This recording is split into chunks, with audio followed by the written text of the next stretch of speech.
नमस्कार, दीपक पळसुले चौफेर महाराष्ट्रामध्ये आपल्या सगळ्यांचं स्वागत। दिवसभरातल्या सगळ्या महत्त्वाच्या घडामोडींचा घेऊया सविस्तर आढावा आणि बुलेटिनच्या सुरुवातीला एक अतिशय धक्कादायक बातमी आहे नाशिकमधून। फायटर, चाकू, लोखंडी कडे, पत्ते आणि कॉन्डोम ही सगळी यादी वाचल्यानंतर डोळ्यांसमोर उभं राहतं ते कुख्यात गुंडांच्या टोळीचं चित्र। मात्र हे सगळं साहित्य 8वी 9वीत शिकणाऱ्या विद्यार्थ्याच्या दप्तरात सापडलंय। घटना जरी नाशिकमधल्या घोटीची असली तरी समस्त पालक वर्गाचं लक्ष वेधणारी ठरली आहे। घोटीतल्या एका खाजगी शाळेत शिक्षकांकडून विद्यार्थ्यांच्या बॅगा तपासण्यात आल्या आणि बॅगेत फायटर, चाकू, लोखंडी कडे, पत्ते आणि कंडोम सापडलेत। विद्यार्थ्यांनी या सगळ्याचा कशासाठी वापर केला असेल या कल्पनेनं शिक्षकांबरोबर विद्यार्थ्यांच्या आई वडिलांचीही झोप उडाली आहे। काही दिवसांपूर्वी याच शाळेत चित्रविचित्र हेअरस्टाईल ठेवणाऱ्या विद्यार्थ्यांचे शिक्षकांनी केस कापले होते। दरम्यान संबंधित विद्यार्थ्याच्या पालकांना बोलावून शिक्षकांनी त्यांना समज दिली।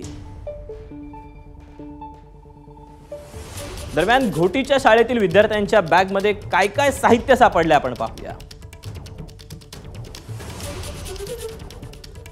पत्ते, कंडोम, हातातले कडे, रामपुरी चाकू आणि सायकलची चेन या सगळ्या वस्तू सापडलेल्या आहेत दप्तरात। याशिवाय कंडोमही।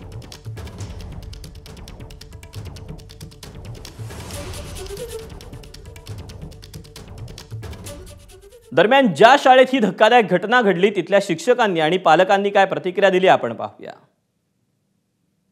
याच्यामध्ये आम्हाला लोखंडी काही वस्तू सापडल्या आहेत, चाकूसुरी पण त्या ठिकाणी सापडलेली आहे, पत्त्यांचे कॅट्स आम्हाला सापडलेत, काही अशा चेन्स वगैरे सापडलेत की म्हणजे जे गुन्हेगारी प्रवृत्तीला ते असतंच आणि त्या वस्तू ज्यांच्याकडे सापडल्या ते उद्या गुन्हेगारच होतील या अनुषंगाने आम्ही त्या विद्यार्थ्यांना थोडंसं काउन्सिलिंग केलेलं आहे, त्यांच्या पालकांना वगैरे सांगून। आणि विद्यार्थ्यांना सांगितलं की हे तू विद्यार्थी हे बरोबर नाही, हे आपल्या गोष्टी नसतात, हे गुन्हेगार लोकांच्या त्या ठिकाणी असतात, तर हे जो करतो हे तू चुकीचं करतं, परत तू असं करणार नाहीस आणि करू नकोस असं आम्ही मुलांना सांगत असतो।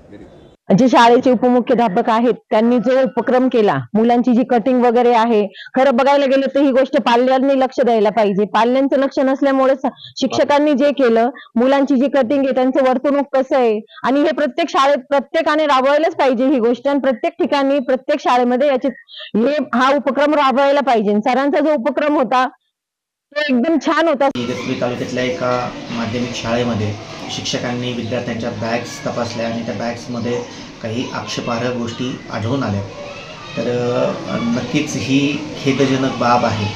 मी त्या शिक्षकांचं, त्या शाळेचं अभिनंदन करू इच्छितो की फक्त अध्यापनच नाही तर विद्यार्थ्यांना शिस्त लावण्याचं काम त्यांनी केलेलं आहे। मी पालकांनासुद्धा आवाहन करू इच्छितो की फक्त शिक्षकांची जबाबदारी नाही, 8 तास विद्यार्थी शिक्षकांकडे असतो, परंतु पालकांनी सुद्धा विद्यार्थ्यांच्या बॅग्स नियमितपणे तपासायला हव्यात। एबीपी माझा, उघडा डोळे बघा नीट।